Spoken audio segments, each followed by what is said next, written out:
Hi and welcome to video 6 on this series for Unit 4 Topic 1 Financial Maths for General Mathematics in Queensland.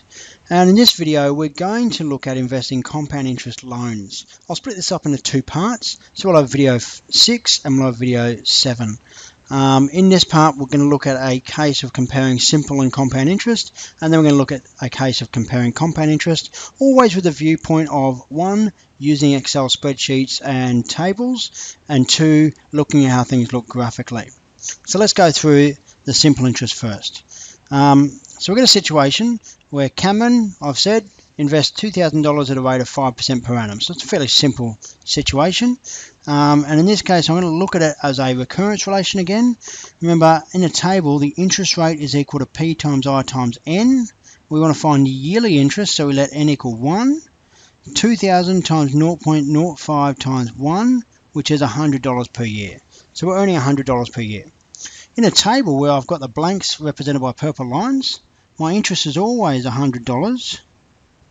And I just add that on in an arithmetic way each time to get my new total at the end of each year. So it's 2,300, 2,400, 2,500, and 2,600, and so on as I need to.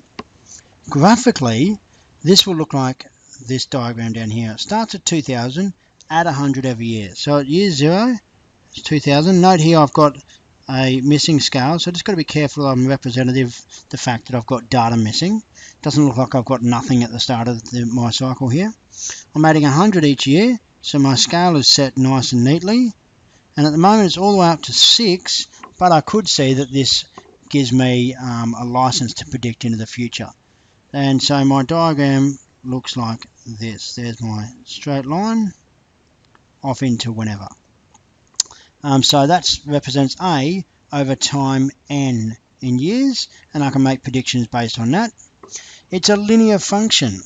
It's important to recognize an arithmetic sequence is a linear function, and to remember that if I is PIN and A, and I'll just get my pig pen out to draw on this, A is equal to P plus I, means that A is equal to P plus IN, which means that P plus PI times N, and M was our X value, so therefore P is our C value and PI is our M, and our linear form is in form A or Y is equal to MX plus B or C, let's use C, or C plus MX, which means that P times I, the principal times the interest rate, is our gradient, our per yearly increase, and P is our y-intercept.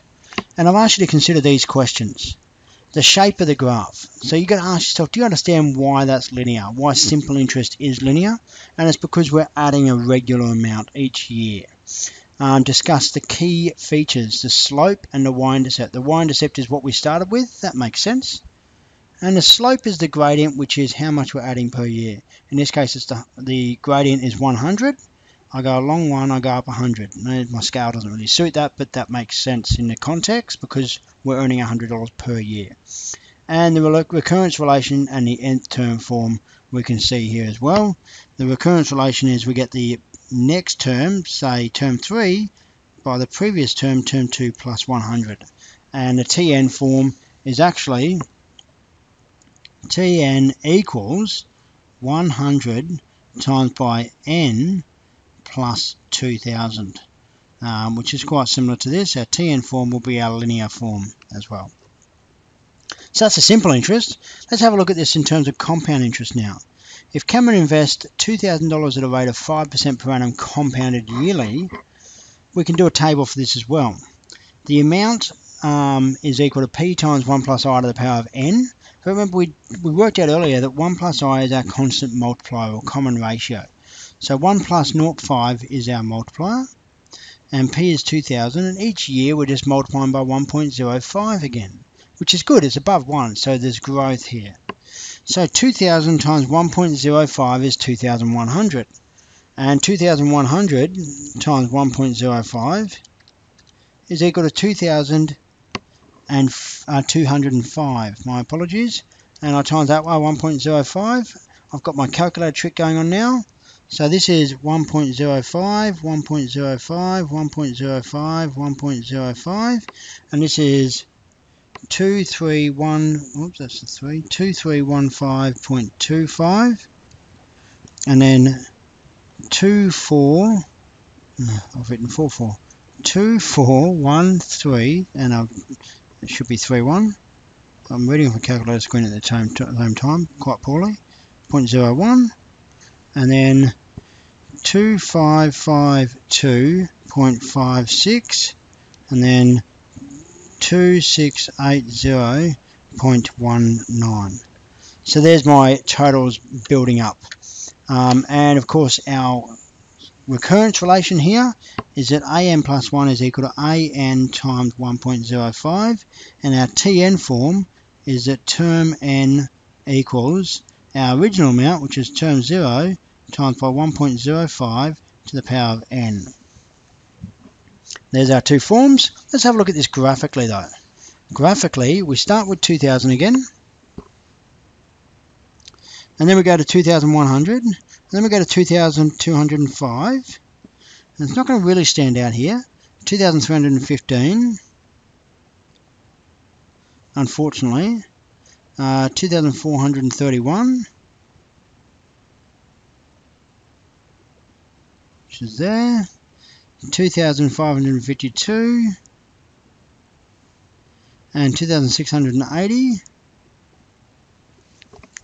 But what's actually happening here, if we had this scaled differently, is we've got a curve. As it grows, we earn more interest. Every year we earn more interest than the previous year. You can see that in the data.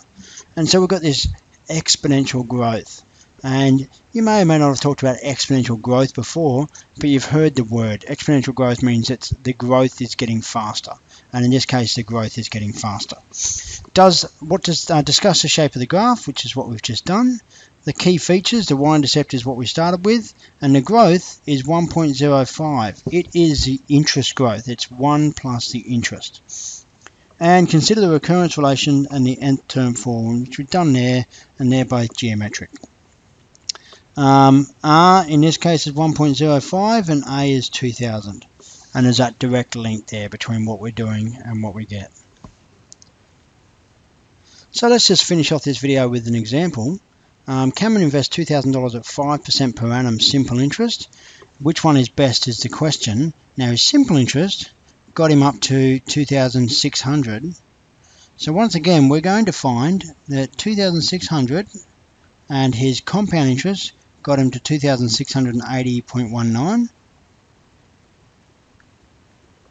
We're going to find that unless you're in the business of not having as much money, of investing poorly, the option B, compound interest, will be the best, and it will always be the best where our time and our interest rate are equivalent. If you change the time or interest rate, then it becomes compatible.